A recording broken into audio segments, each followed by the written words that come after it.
Anda akan menyaksikan Coffee Break. Dipersembahkan oleh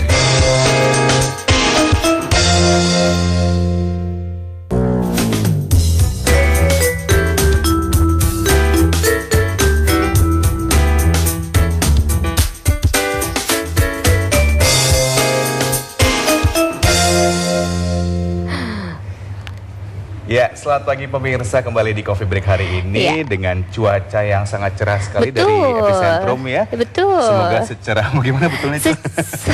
Semoga secerah suasana hati kita, meskipun mungkin Anda sedang dirundung masalah atau apapun itu ya kan, seperti kamu ada masalah sendiri, ketidakmatchingan di hari ini, itu lupakan saja ya. Karena sepatu beda. Dibahas. Tapi nggak masalah.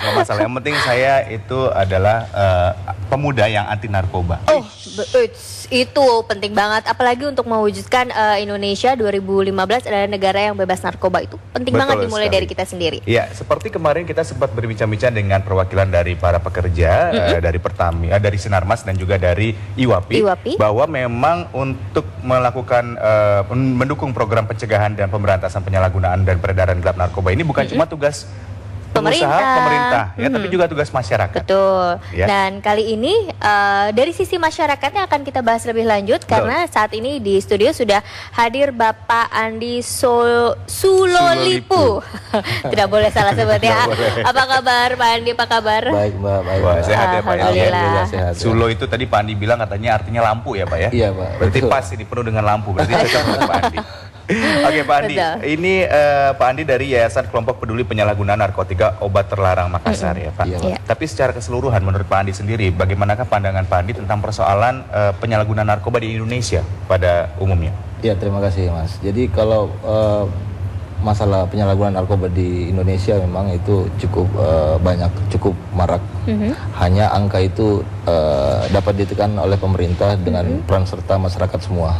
Jadi kalau akhir-akhir ini memang peredaran dan penyalahgunaan itu cukup marak. Kita bisa lihat di televisi, di media, bagaimana penyalahgunaan itu masih berada di masyarakat. Jadi angka itu kadang-kadang juga naik, kadang-kadang juga bisa kita tekan. Itu. Kalau untuk Indonesia sekarang itu ya bukan daerah transit lagi, tapi sudah produsen. Gitu ya. Kalau untuk Yayasan Kelompok Peduli Penyalahgunaan Narkotika dan Obat-obat Terlarang yang Pak Andi ada di dalamnya itu sendiri sudah berdiri sejak kapan dan latar belakangnya seperti apa? Jadi kami punya lembaga itu sudah berdiri dari tahun 99.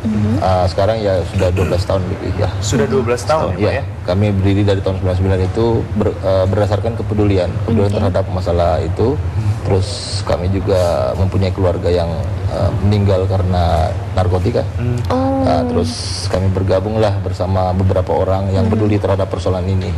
Mulai kami berjalan sampai sekarang kami telah membuat satu rehabilitasi yang didukung oleh beberapa instansi, khususnya BNN dan juga pemerintah daerah.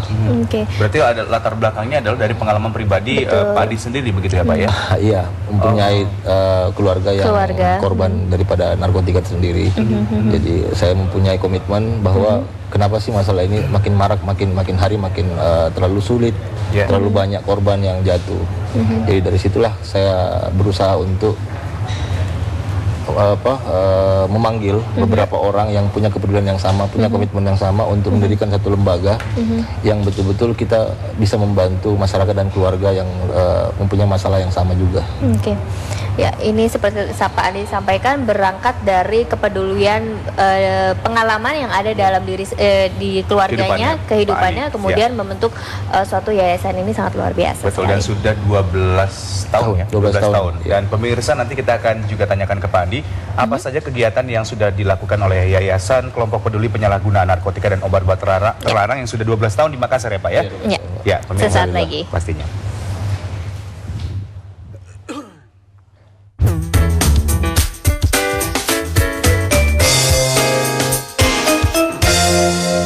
Ketika tekanan kerja mendera dan hidup terasa membebani, jiwa dan langkah kehilangan arah. Saat itulah narkoba mengulurkan tangan kejinya, merenggut karir, merampas pekerjaan, menghancurkan orang-orang tercinta. Tak ada tempat untuk lari, kecuali memperteguh diri. menyatukan keluarga. Dipersembahkan oleh Aduh, Ambeien. iya sakit nih. Minum Ambeven. Sehari 3 kali 2 kapsul dari ekstrak alami membantu meringankan gejala ambeien. Sudah baik Ambeiennya, Pak. Kan berkat Ambeven. Atasi Ambeien dengan Ambeven. Digosok-gosok pakai GPU, dipijit-pijit pakai GPU, diurut-urut pakai GPU, GPU Yahoo. Dear Diary, aku sedih banget. Papa, Mama makin sibuk aja sama kerjaan mereka. Aku kesepian sendiri, sedih, kecewa, takut. Aku gak mau kepedihanku ini membuatku lari ke narkoba.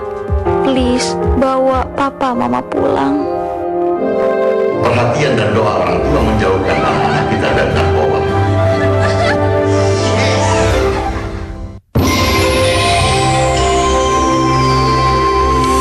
Hanya 2 jam setelah TPS ditutup, kita akan tahu siapa yang akan terpilih sebagai gubernur. Saksikan Quick Count Pemilu Kada, kerjasama dengan Lingkaran Survei Indonesia. Kami paling cepat dan kami paling akurat. Saksikan Quick Count Pemilu Kada Provinsi DKI Jakarta 11 Juli.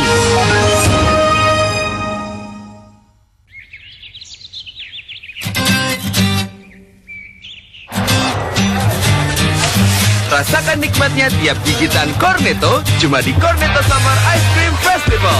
Apapun musik favoritmu, nikmatin sesukamu. Ayo ke Cornetto Summer Ice Cream Festival. Festival yang kamu banget. 14 Juli 2012, Frida Loka, Stadion Renang Senayan, Jakarta. Baru Cornetto Royal Double Job Fest. Narkoba? Gak apa-apa, men. Endingnya kebaca, bro. Hidup kita bakal hancur. Pertama, sekolah lo bakal berantakan.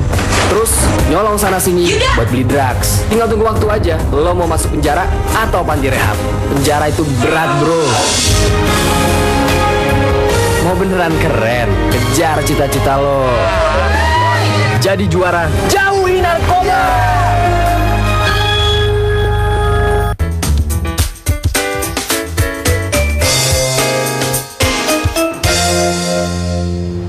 Ya, kembali lagi di Coffee Break dan sekarang ini kami masih membahas mengenai peran masyarakat dalam mendukung program pencegahan dan pemberantasan penyalahgunaan dan peredaran gelap narkoba. Ya. Tadi pada segmen pertama kita sudah berbincang dengan Pak Andi, beliau Betul. menceritakan bahwa inisiatifnya itu timbul setelah ada pengalaman dari pribadi keluarganya yang terkena narkoba dan tidak tertolong. Dari situlah semangatnya bangkit dan mendirikan Yayasan Kelompok Peduli Penyalahgunaan Narkotika dan Obat-obatan Terlarang. Ya. Padahal latar belakang pendidikan Pak Andi sendiri ini tidak ada kaitannya gitu Nggak ya. ada kaitannya. Beliau Pertanian adalah ya? insinyur pertanian kalau tidak Insinyur salah ya. pertanian. Dan ada sebuah cerita menarik dari di balik yayasan ini, pemirsa, bahwa Pak Andi sebetulnya dari insinyur pertanian ini tadinya adalah seorang pekerja biasa begitu ya Pak Andi ya. Kemudian bagaimana latar belakang itu, saudara atau siapa yang mengalami saudara, jadi korban?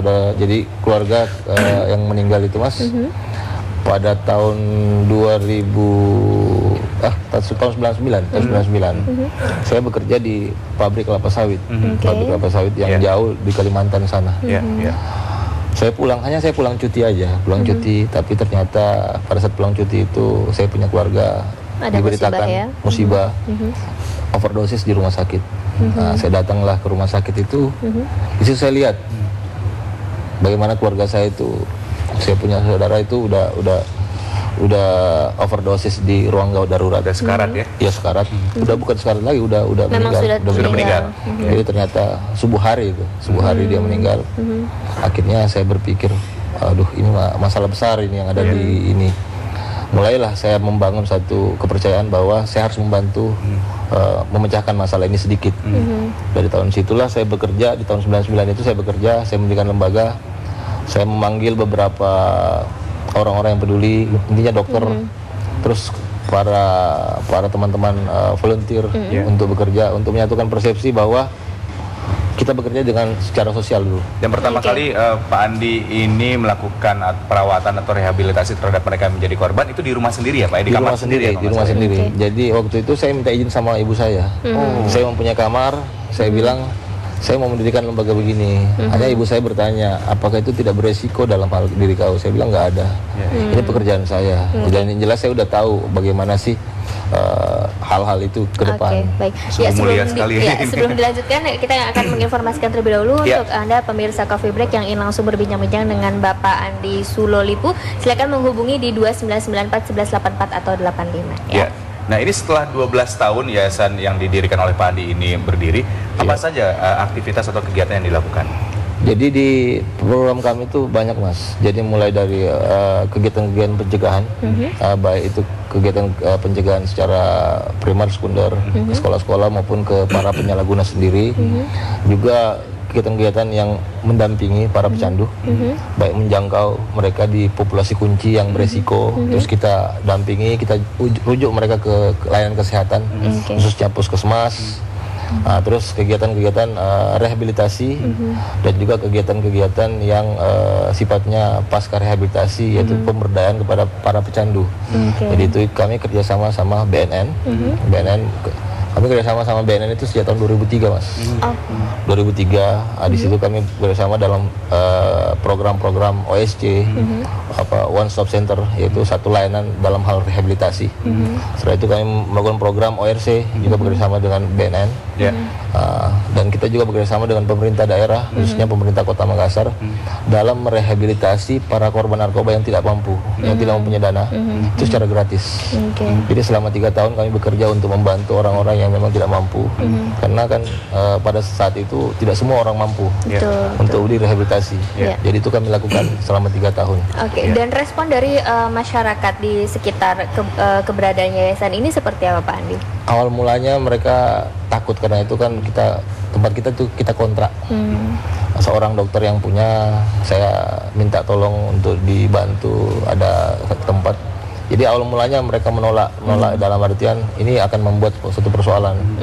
Tapi setelah kita advokasi, kita lakukan pemahaman, berikan pemahaman bahwa program ini adalah program untuk membantu orang yang tidak banyak dilihat oleh masyarakat itu. Jadi akhirnya diterimalah.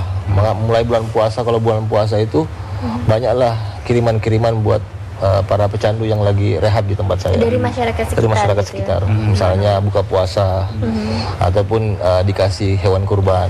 Itu akhirnya. Iya, berarti meskipun secara tidak langsung masyarakat sekitar tidak semuanya yang ikut terlibat dalam yayasan ini, tapi setidaknya mereka membantu dengan cara mengirimkan makanan ketika tadi berbuka puasa dan sebagainya. Keperluan-keperluan lainnya juga dibantu oleh masyarakat sekitar begitu ya. Dan ini kalau bicara tentang korban penyalahgunaan narkoba, kemarin kita juga sempat berbincang-bincang bahwa salah satunya adalah ketidaktahuan mereka terhadap bahaya daripada narkoba itu sendiri. Nah, kalau di Makassar sendiri bagaimanakah pengetahuan mereka tentang bahaya daripada narkoba itu sendiri, Pak? Sebenarnya hampir sama, di seluruh Indonesia itu hampir sama, Mas. Jadi informasi terhadap masalah narkoba itu memang belum menyeluruh kepada para pecandu, khususnya masyarakat. Tapi kita melihat adanya keterbukaan daripada pemerintah untuk membantu para korban. Khususnya dengan Undang-Undang 35 tahun 2009 ini menempatkan pecandu itu sebagai bukan kriminal lagi, tapi sebagai orang yang sakit. Jadi sifatnya humanis. Jadi bagaimana melakukan program-program pendekatan kepada para pecandu untuk mau berobat, untuk mau merehabilitasi. Kalau di Kota Makassar sendiri populasi pecandu itu cukup besar, Mas. Ada sekitar 121.000. Wow, cukup banyak ya. Cukup besar. Jadi 121.000 atau sekitar 0,3% daripada penduduk Kota Makassar sendiri, Sulawesi Selatan sendiri. Secara spesifik mereka pecandu untuk narkoba jenis apa? Jadi multi drugs, jadi macam-macam. Jadi mulai dari Ibon, inhalan, terus masuk ke pil, terus masuk ke ganja, terus masuk ke sabu dan bahkan ke heroin.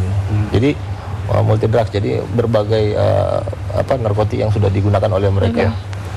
Oke, baik Pak Andi, nanti kita lanjutkan lagi. Dan pemirsa, untuk Anda yang ingin berbincang-bincang dengan kami, silakan telepon kami di nomor telepon 2994 1184 atau 85. Tapi tentunya sesaat lagi, karena Coffee Break akan kembali.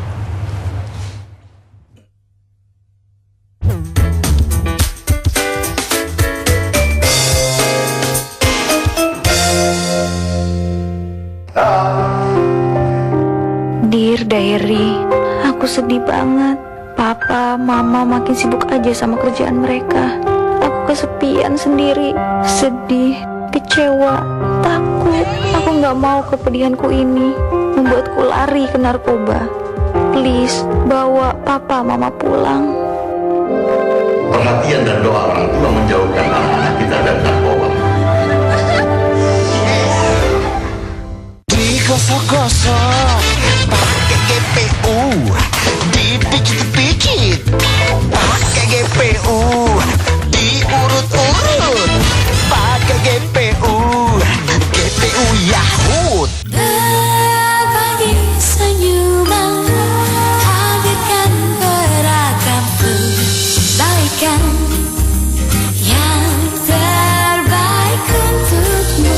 Monde Butter Cookies. Narkoba? Gak bakal, men. Endingnya kebaca, bro. Hidup kita bakal hancur. Pertama, sekolah lo bakal berantakan. Terus nyolong sana sini buat beli drugs. Tinggal tunggu waktu aja. Lo mau masuk penjara atau panti rehab. Penjara itu berat, bro. Mau beneran keren, kejar cita-cita lo. Jadi juara, jauhi narkoba.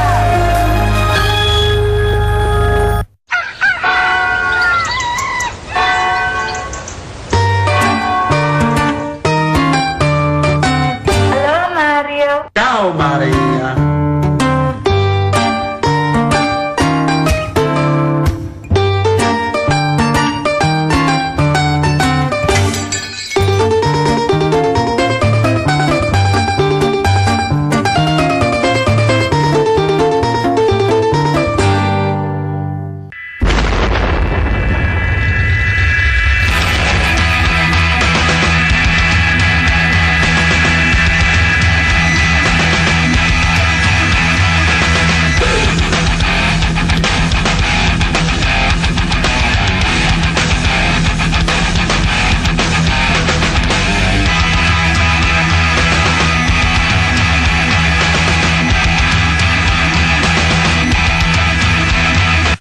Ketika tekanan kerja mendera dan hidup terasa membebani, jiwa dan langkah kehilangan arah. Saat itulah narkoba mengulurkan tangan kejinya, merenggut karir, merampas pekerjaan, menghancurkan orang-orang tercinta.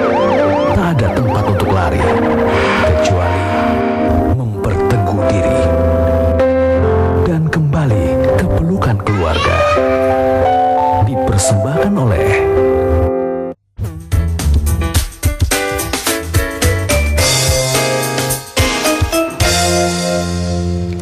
Ya, baik, di line telepon kami sudah ada Bapak Hanif dari Jakarta. Selamat pagi menjelang siang Pak Hanif.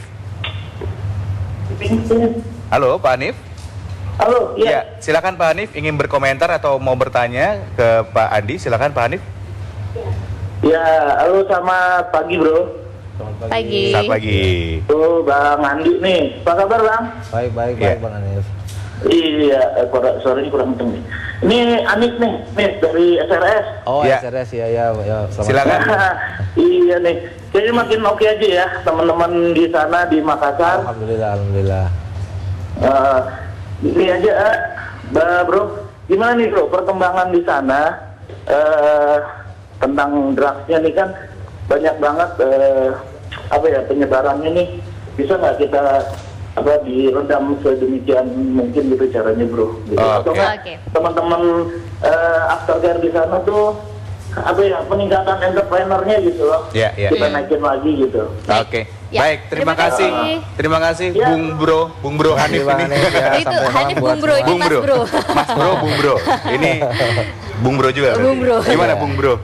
Andi. Jadi ya Mas Anies ini saya kenal. Jadi salah satu lembaga swadaya masyarakat juga yang banyak berkonsen di masalah ini di Jakarta. Jadi tadi pertanyaannya bahwa bagaimana sih meredam. Jadi kami berusaha melakukan kegiatan-kegiatan yang memang sifatnya positif dan juga banyak membantu pengalihan persoalan dari mereka terlalu berpikir terhadap drugs ke hal-hal yang positif, misalnya kepada entrepreneur pekerjaan, aktivitas yang mereka bisa keluar dari persoalan drugs itu. Jadi di tempat kita itu kan baru-baru dibangun ini Mas, satu pusat rehabilitasi oleh Wapres yaitu Badoka. Jadi kami sekarang concern ke sana membantu pemerintah di khususnya BNN untuk mensupport Badoka itu sehingga bisa menjadi satu pusat layanan rehabilitasi di Indonesia Timur. Nah, semenjak bulan Juni ini kami telah membantu di sana merujuk. Jadi sekarang dari Juni sampai Juli ini sekarang sudah sekitar 26 pasien yang kita dampingi dan kita bawa ke sana untuk ikut program rehabilitasi ini. Jadi yang nanti dengan adanya satu pusat layanan rehabilitasi ataupun kegiatan-kegiatan lain itu bisa memperkecil ruang gerak daripada persoalan drugs tersendiri. Artinya mengalihkan perhatian mereka begitu ya, Pak Andi ya? Iya, karena kan para pecandu kan biasanya bertanya, adakah satu pusat rehabilitasi yang bisa membantu saya? Adakah satu penyelesaian setelah saya ketergantungan narkotika? Nah, pemerintah menjawab dan kita juga sangat menyambut baik sebagai lembaga swadaya masyarakat. Paling tidak ada satu wadah yang bisa ke sana. Dan rencana ke depan itu yaitu kita mensupport satu kegiatan pasca rehabilitasi yang ada di hutan Bengo-Bengo. Itu aktivitasnya apa itu aktivitasnya? Yang kerjasama sama Universitas Hasanuddin. Dekat kembali ke alam begitu ya? Kembali ke alam, nah itu Mbak. Jadi kita kembali ke alam untuk bagaimana mengajak para pecandu untuk mencintai alam supaya mereka mengalihkan dia punya perhatian. Yang selama ini dia berinteraksi dengan kota, berinteraksi dengan persoalan-persoalan yang cukup pelik di kota. Kita ajak mereka ke sana untuk berpikir menanam pohon, outbound, terus membuat rumah yang ada di desa-desa itu, membantu masyarakat yang ada di sana ya. Indonesia. Dan kalau misalnya di kota kan biasanya polusinya tingkatnya lebih tinggi ketika mereka kembali ke alam, oksigennya yang dihirup juga lebih banyak, segar, itu membantu penyembuhannya juga ya. Kalau tidak salah di Badoka itu tanggal 26 Juni kemarin diresmikan kan? Dari 26 Juni hingga sekarang program-program apa saja yang sudah dilakukan? Jadi program yang dilakukan di sana ya program terapi rehabilitasi. Utamanya dari terapi rehabilitasi itu kan berbasis terapi community TC. Jadi di treatment TC itu ya ada program-program mulai dari medis, sosial, bahkan pasca rehabilitasi. Jadi program itu udah dilakukan dengan sustainable. Jadi kita udah mensupport beberapa konselor yang memang tenaga-tenaga terlatih, dokter, paramedis yang membantu Badoka itu. Jadi dengan berjalannya Badoka ini kita berusaha mengisi kekosongan-kekosongan itu di luar. Jadi yang tidak bisa ditampung di Badoka, kami lakukan di program lembaga kami. Ya, jadi kami dirujuk ke sana begitu ya? Ya, dirujuk ke Badoka. Terus kalau memang mereka tidak bisa di Badoka, kami tangkap di luar sehingga mereka tetap kita connecting dengan Badoka itu berjalan. Program itu. Oke, baik. Sebentar Pak Andi, ini sudah ada penelpon lagi, sudah ada Pak Syamsuddin dari Aceh. Sayang sekali terputus. Anda bisa mencoba kembali di 2994 1184 atau 85. Kita masih berbincang mengenai peranan masyarakat dalam mendukung program pencegahan dan pemberantasan penyalahgunaan dan peredaran gelap narkoba. Oke, Pak Andi, dalam menjalankan semua program-program dari YKP2N ini kira-kira ada hambatan-hambatan apa yang ditemukan di lapangan? Mungkin bisa sekaligus disampaikan. Kalau hambatan itu ya paling supporting yang lebih besar daripada pemerintah. Pemerintah pusat, pemerintah ya khususnya pusat dan daerah. Jadi juga daerah paling penting yaitu karena kalau saya lihat pusat ini sudah banyak berperan serta membantu pemerintah daerah. Nah sekarang tinggal bagaimana pemerintah daerah lebih menggalakkan lagi kira-kira program-program yang akan nyambung kepada pemerintah pusat. Kalau kami hambatannya ya itu aja, bagaimana keterlibatan pemberdayaan para mantan pecandu yang telah pulih. Karena itu kan persoalan Mas. Karena kalau tidak ada aktivitas, angka relapse, angka untuk kembali menggunakan itu kan besar sekali. Setelah mereka ikut program rehabilitasi itu tidak ada satu kegiatan-kegiatan yang bisa menampung mereka. Olehnya itu kita berharap ada satu peluang kerja yang dibuka seluas-luasnya buat para pecandu. Kalau saya rasa dengan adanya Universitas Hasanuddin ini satu hal yang positif karena Universitas Hasanuddin itu mau menampung para pecandu untuk ikut kuliah. Oh begitu ya? Untuk ikut kuliah di program Diploma 3 untuk program-program baik program kelautan maupun program-program masalah berbasis hutan atau dengan alam. Treatment yang beda atau sama dengan kuliah biasa saja. Kesempatannya diberikan kembali begitu ya, karena kesempatan itu yang sangat dicari gitu kan ketika memang sudah terlepas. Karena kan masih ada stigma dan diskriminasi buat para pecandu untuk tidak bisa berinteraksi kepada masyarakat sosial. Betul. Itu yang kami sangat sambut dengan baik. Baik Pak Andi, mungkin terakhir Pak Andi bisa memberikan informasi atau himbauan kepada masyarakat, terutama masyarakat di Makassar, Pak Andi, dalam rangka menyukseskan program dari YKP2N ini. Silakan Pak Andi. Jadi saya berharap program-program kami bisa dibantu, bisa di support baik melalui pemerintah pusat maupun pemerintah daerah. Kami tahu juga pemerintah punya keterbatasan, tapi kami kalaupun dengan keterbatasan itu kami berusaha maksimal karena kami eksistensi kami itu tidak harus ke pemerintah juga. Jadi kami lebih banyak menggali, lebih banyak berinovasi sehingga langkah-langkah itu dapat menyelesaikan para pecandu. Yang kami sekarang himbau itu, marilah kita sama-sama dengan adanya program-program wajib lapor ini kepada para pecandu, keluarga yang lagi mempunyai persoalan yang sama dengan masalah drugs atau narkoba, itu mau melaporkan diri untuk mengikuti rehabilitasi. Dan kita berharap juga kita menggerakkan satu program-program pencegahan ke sekolah-sekolah yang lebih banyak lagi sehingga kita mencegah di awal. Karena kalau mengobati itu mempunyai persoalan yang cukup panjang, Mas. Mungkin ada hotline service-nya dari kita ada hotline service di 0411 45 7107. Itu kita mempunyai layanan yang 24 jam. Jadi kita punya program-program itu, Mas. Terima kasih Pak Andi Sulolipo atas kehadirannya. Kita doakan semoga program-program dari YKP 2N terus berjalan dan sukses selalu. Betul sekali. Dan bukan cuma masalah narkoba yang harus kita tanggulangi, tapi juga masalah bencana, pemirsa. Kita akan segera tanggulangi. Setelah ini kita akan bahas mengenai peningkatan kapasitas kesiapsiagaan dalam penanggulangan bencana di Coffee Break berikutnya. Ya, jangan kemana-mana.